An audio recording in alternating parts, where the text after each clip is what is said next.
Bom, pessoal, vamos lá para responder as questões de ontem, né? As questões aí, principalmente de contabilidade pessoal, tem duas aí de crédito, né? Que eu falei até que é um assunto menos relevante, mas a gente tem aí as questões de contabilidade pessoal e essas são muito importantes, né?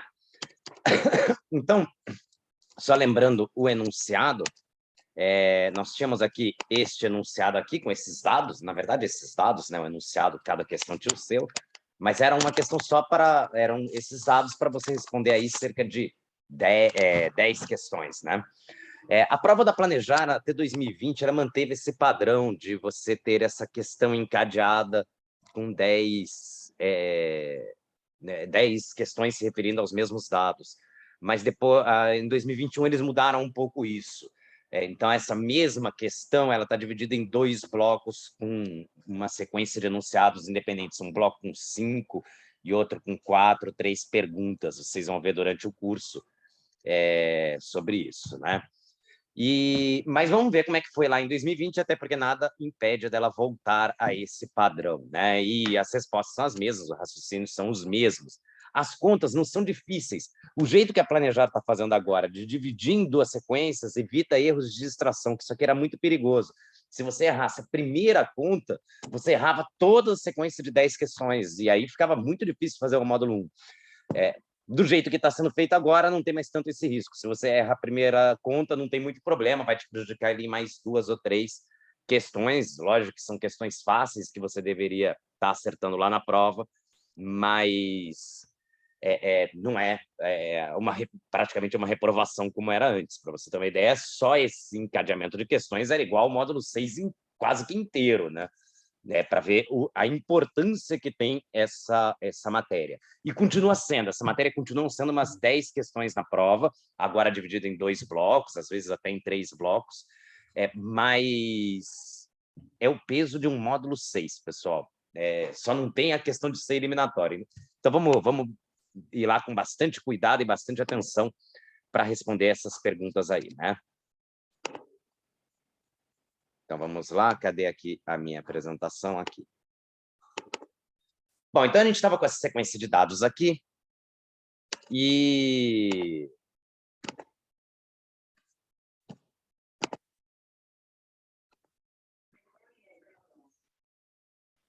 Bom, e aí a gente tem essa primeira questão, né, que com base nas informações acima, pode-se afirmar que o fluxo de caixa mensal líquido dessa família... O que eu tenho que fazer aqui? Pegar todas as receitas e pegar todas as despesas.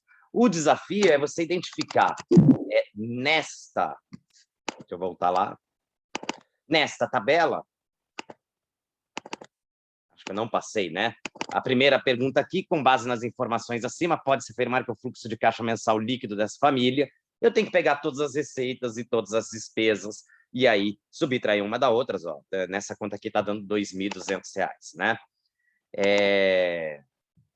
E aí eu vou ter que identificar o que é despesa aqui, uma por uma. Escola dos filhos é despesa, parcela do imóvel é despesa, condomínio é despesa, manutenção do carro é despesa, alimentação é despesa, plano de saúde é despesa, salário é receita, seguro é despesa, recebimento de aluguel é receita, plano de previdência privada é despesa, aplicação em CDB não é nem receita nem despesa, isso é ativo.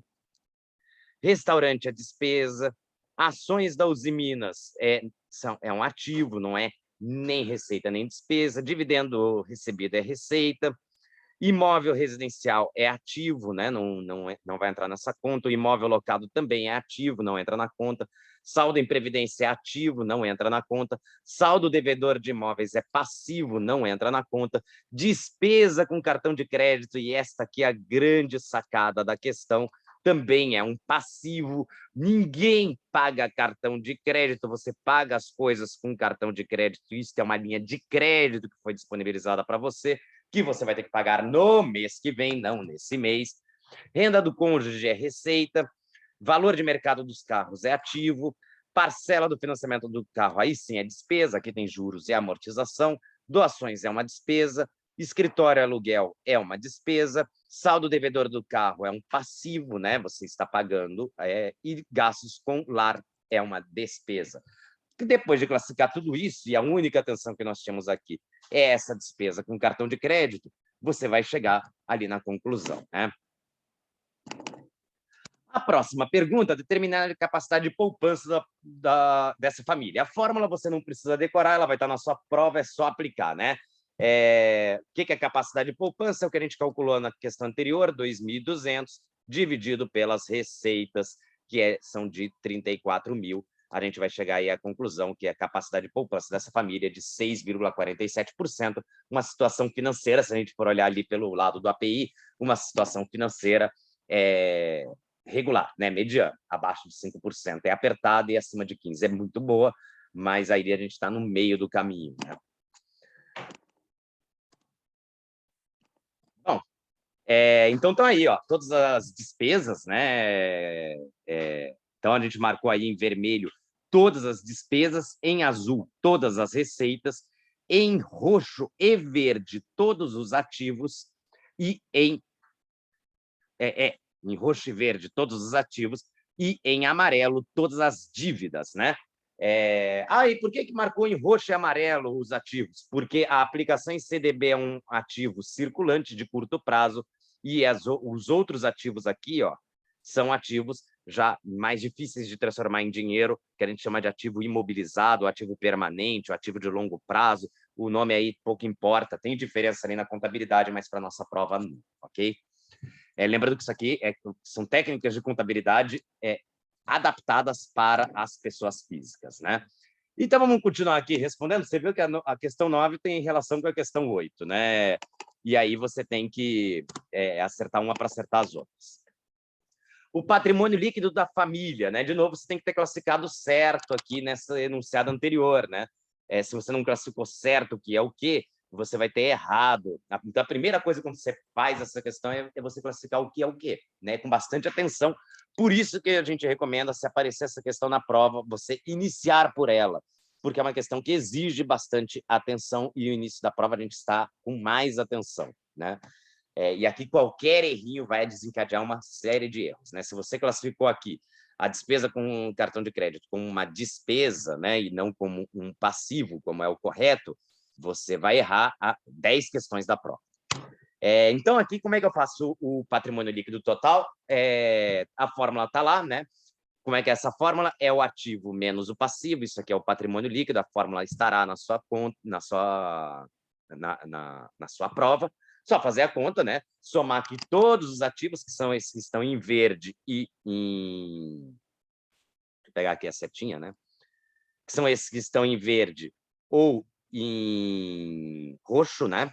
E aí pegar todos os passivos, que são esses que estão em amarelo, subtrair um pelo outro, e você vai chegar ali na resposta correta, né?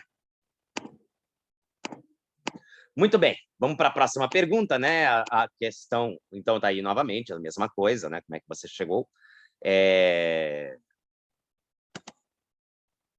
E aí, isso aqui não está nas perguntas, né? Eu quis trazer aqui só para chamar a atenção para vocês, que é essa questão do ativo de uso e ativo de não uso. Nas provas de 2020, isso não apareceu, mas vai aparecer quando a gente estiver falando no curso em 2021, né? Só para adiantar já esse assunto, que é um assunto simples.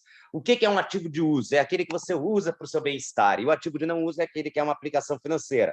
Exemplo clássico, imóvel. O imóvel que você mora é um ativo de uso. Claro, o imóvel se for seu, né? Casa própria. Se for aluguel, aí é despesa, não tem patrimônio nenhum. Mas se você mora no imóvel que é seu próprio, aquilo é um ativo de uso, é seu, é para o seu conforto, para o seu dia a dia. Se você deixar de morar ali, você vai passar a ter uma despesa, que é o aluguel. Mesma coisa o seu carro é um ativo de uso. Já um imóvel que eu uso para investimentos, ou seja, um imóvel que eu comprei para alugar para outra pessoa, para fechar e esperar a valorização, isso a gente chama de ativo de não uso, né? Que eu não estou usando, é uma aplicação, é um investimento meu, apesar de os dois serem imóveis, um eu uso e o outro não. O que eu uso não é uma boa ideia vender, é a coisa mais difícil que você tem de vender, é um ativo de uso, e o ativo de não uso, eventualmente, se esse casal precisar do dinheiro, ele pode vender lá o imóvel que estava alugado, né? Pode vender as ações da Uzi Minas, que estão ali, resgatar a aplicação do CDB, que, aliás, seria melhor, por isso que está até em verdinho. Muito bem. Ativos circulantes aqui, ó, outra coisa que vai aparecer aí, os ativos circulantes, 150 mil, é só aplicação no CDB, é o único ativo que rapidamente se transforma em dinheiro, o resto é um pouco mais complicado. Saldo em previdência, então, você perde bastante, né, quando saca a previdência antes do diferimento, você paga um seguro que não vai usar. E o saldo de passivo circulante são todas as dívidas, né, de curto prazo. O que são dívidas de curto prazo? Só tem uma de longo prazo que a gente vai ver, é o saldo de devedor de imóvel, né? Essa dívida é a única que a Planejar classifica como dívida de longo prazo. As demais são dívidas de curto prazo, então aí a gente tem a despesa do cartão e o saldo devedor do carro, né? Qual o índice de liquidez corrente da família? Por que eu fiz a conta ali de ativo circulante e passivo circulante? Porque liquidez corrente é ativo circulante dividido pelo passivo circulante, ou seja, dinheiro que patrimônio, ativos que são facilmente transformados em dinheiro, é dividido pelos dívidas de curto prazo, ativo circulante dividido por passivo circulante, só fazer essa divisão, você vai chegar aí no número de 1,72. Significa que essa família tem R$ 1,72 para pagar cada R$ 1 de dívida. É isso que diz a liquidez corrente, fórmula também na sua prova. Vê que se você errou a primeira questão, você vai errando todas, né? Bom, determine o seu índice de endividamento da família. O que é índice de endividamento? É o passivo dividido pelo ativo. Isso aqui já te acompanha aí desde o CPA 20, né, essa conta. Então, vou pegar tudo que é o passivo dividido por tudo que é o ativo, 1.587 dividido por 2, 150, dá 0,74. Se você olhar esse 0,72 aqui, é justamente porque você não considerou a dívida, o cartão de crédito como uma dívida. Qual o índice de cobertura dessa família? O que é índice de cobertura? É o ativo circulante dividido pelas despesas. O ativo circulante é onde você vai colocar a sua chamada reserva de emergência. A reserva de emergência, o que você vai fazer nessa reserva de emergência? É um dinheiro que você vai guardar para cobrir as suas despesas, né? E aí, o dinheiro que você vai guardar para cobrir suas despesas é o ativo circulante dividido pelas despesas, são aqueles 150 mil que eu tinha no CDB, dividido pelas minhas despesas mensais de 31.800, daí o 4,72. Ou seja, se eu perder o emprego, eu consigo pagar 4 meses, quase 5 meses de despesas com o dinheiro que eu tenho, que é facilmente transformar em dinheiro, que é o ativo circulante. O imóvel, o carro já é mais difícil de vender, né? O CDB rapidamente você resgata, né? As ações você pode até resgatar rápido, que são ações da Uzi Minas, mas mesmo assim pode ter perda, não necessariamente vai ser aquele patrimônio. Então tá aí novamente liquidez corrente, índice de endividamento e cobertura, né? Você colocando aqui, né? Não é um bom índice de cobertura esse de 4,72. E agora vamos para... Então, terminamos aquelas questões de gestão financeira, né? O emaranhado aí de questões sobre gestão financeira. Muita atenção com essas questões. Viu que se você errou a primeira, você foi errando até o final. São duas coisas que você tem que prestar atenção, que isso realmente é conhecimento. O resto é atenção, né? Cartão não é despesa. Cartão é dívida. De curto prazo ainda, né? Mesmo que o cartão esteja em dia, não é despesa. Cartão é meio de pagamento. E a outra coisa que você precisa ver aí é a apólice de seguro. Isto entra no ativo.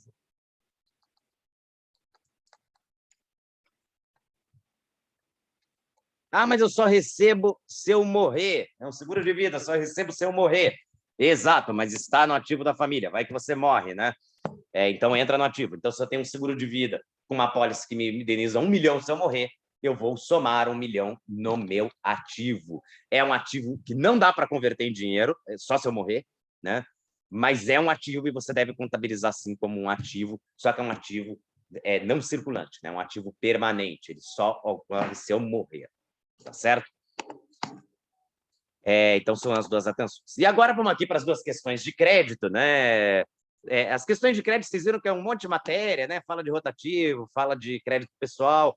Tradicionalmente, a prova pergunta uma questão sobre custo efetivo total. Essa questão é clássica da prova da Planejar, toda a prova cai. A maioria das vezes que pergunta sobre linhas de crédito, essa questão de CDC e leasing, né? O negócio meio anos 2000 ainda, né? Que a gente ficava falando muito de CDC e leasing, e a Planejar ainda puxa muito isso, né? Bom, sobre as características das operações de leasing CDC no crédito direto ao consumidor, né?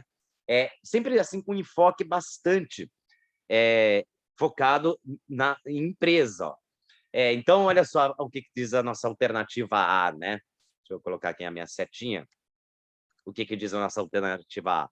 Despesas referentes a contraprestações da operação de leasing podem sempre ser deduzidas da base de cálculo do imposto de renda.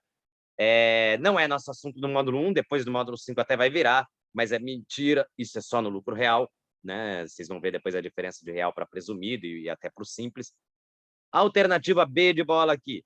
Tanto a operação de leasing como o CDC permite pagamento antecipado a qualquer momento, durante a vigência do contrato. Mentira, não está correto isso, leasing não, né? Existem dois tipos de leasing. O leasing financeiro e o leasing operacional. O leasing operacional não permite quitação antecipada com desconto do saldo devedor, né?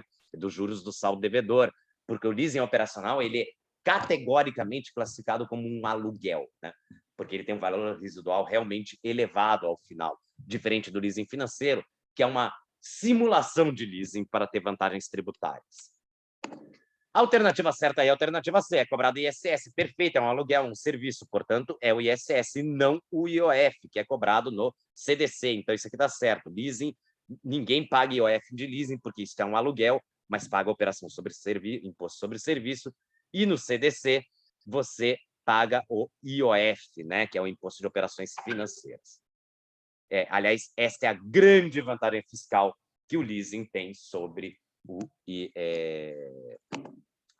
o CDC, principalmente para a empresa no lucro real, porque ela vai poder fazer compensação de ISS, esse é o ponto 1. Então, aquele ISS, sei lá, 2%, ela vai começar a compensar que ele vai acabar pagando 0,5%, 0,1%. Então, uma vantagem razoável esse ISS, operações grandes, imagina, né? Lembra que o CFP, a gente fala de operações grandes, e mesmo para a pessoa física, o ISS costuma ser menor do que o IOF para prazos mais longos, então acaba compensando. Já foi mais compensador, hoje em dia é menos. A instituição financeira não é obrigada a informar o custo de efetivo total, lógico que isso é a autorregulação da FEBRABAN, né? Então, precisa mostrar, e é norma do Banco Central, eu sei que é a autorregulação da FEBRABAN, né? Não sei se é norma do Banco Central, né? Mas é obrigado, sim, mesmo no leasing, tem que mostrar, sim, o custo efetivo total. E vamos para a pergunta do custo efetivo total, que vai pedir para você fazer a conta de quanto é que é o custo efetivo total de uma operação. E aí, como é que você vai fazer, né, nessa questão aqui? O custo efetivo total de um empréstimo, valor de 100 mil pelo prazo de 120 dias corridos, a ser pago em 4 prestações, ou seja, tem um PV de 100 mil, um N de 4, taxa de juros aparente, né, de 2,5, mas eu vou colocar aqui, e aí ele coloca aqui algumas coisas. IOF de R$ 482 e o valor do seguro prestamista de R$ 97. Ou seja, quando você pegar o empréstimo, não é verdade que você pegou um empréstimo de 100 mil, você tem que adicionar tanto o IOF quanto o seguro prestamista no seu empréstimo. Seu empréstimo vai ser de mais de 100 mil, porque o valor que te emprestaram é para cobrir todas essas despesas, os 100 mil de empréstimo, mais essas despesas. Poderia estar no enunciado que eles foram quitados à vista.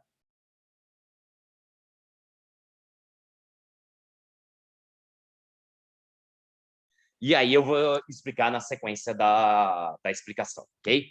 Bom, então o valor total do financiamento, como eu disse, não é 100 mil, é 100 mil mais o 482, mais o 97, mais o 45, tarifa bancária, tinha me esquecido, mais os 45. Então, na verdade, você vai financiar R$ 100.624, esse é o PV.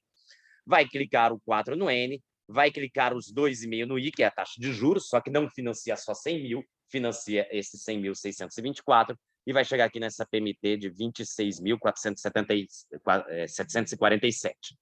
Bom, legal, isso foi o que o banco fez, mas e para você, cliente? Porque você não pôs a mão em nada disso, você pôs a mão em 100 mil, né? Não em 100.624.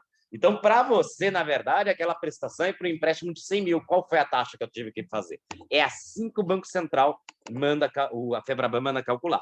Vou fazer a conta de novo, ó. Só que agora vou colocar 100 mil no PV, vou colocar as parcelas que eu descobri nesta primeira conta aqui, vou colocar de novo o N, vou pedir o I, daqui 2,75%. Parecia pouquinho, mas é 0,25 na taxa, né? Não é tão pouco assim, não. Então, esse empréstimo, na verdade, teve uma taxa de 2,75 e não 2,5. E é assim que você faz a conta. Primeiro, você calcula as parcelas com os encargos, depois você calcula a taxa pensando no PV que efetivamente o cliente contratou e as parcelas da conta anterior, ok? Então, temos aí 2 passos. Vou escrever aqui, né?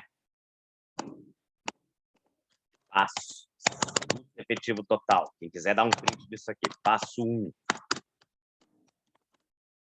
Calcular parcelas somando encargos no PV, e você vai somar todo e qualquer encargo que tenha, não importa qual é. Passo 2. Calcular a taxa com a PMT anterior e o valor que entrou na conta do cliente no PV. É isso, ok?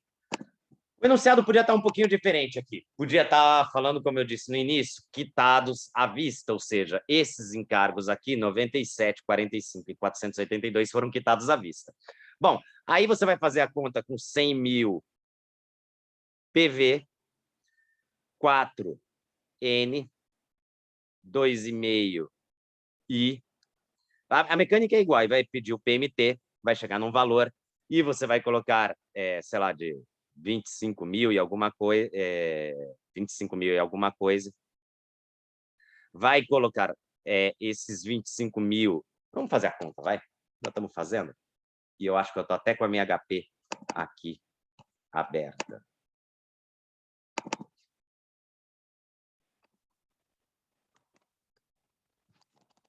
A gente abre aqui rapidinho. Então, vamos lá. 100 mil. CHS. Opa, não é CHS que é empréstimo. PV. 2,5 é o meu I, que é a minha taxa. 4 é o meu N. E aí, vou calcular PMT. PMT de 26.581. Então, vamos lá. Repara que ela é um pouquinho menor do que a anterior, né? A anterior era 26.747, essa é 26.581. Esses 26.581 é a minha nova PMT. A taxa é o que eu quero saber, né? O 4 é o N. E o PV, você vai pegar os 100 mil e descontar os encargos. E esse vai ser o PV. Agora é um pouco diferente, né? Então, vamos lá, vamos descontar os encargos do PV. 100 mil, Enter. 482, 482 menos 97, 97 menos 45 menos. Este é o PV real, ok? 99.376. O que vai entrar, como ele vai quitar os encargos à vista, o que vai entrar na conta do cliente é 99.376. Vou digitar aqui de novo 4N. E vou digitar de novo, que eu acho que eu coloquei positivo, né? 26.581. 26.581 é um pagamento, tem que estar negativo PV. Calcula a taxa, está aí, 2,76, né? Um pouquinho mais alta do que a que a gente chegou anteriormente. É quase igual, mas um pouquinho mais alta. A diferença deu pequena porque o prazo é curto, ok? E é isso, pessoal. Essa questão de custo efetivo total, por favor, não erra na prova, é uma questão fácil, é só saber essa mecânica. Primeiro você calcula com todos os encargos a PMT, depois você calcula a taxa com a PMT da conta anterior e o PV que efetivamente entrou na conta do cliente.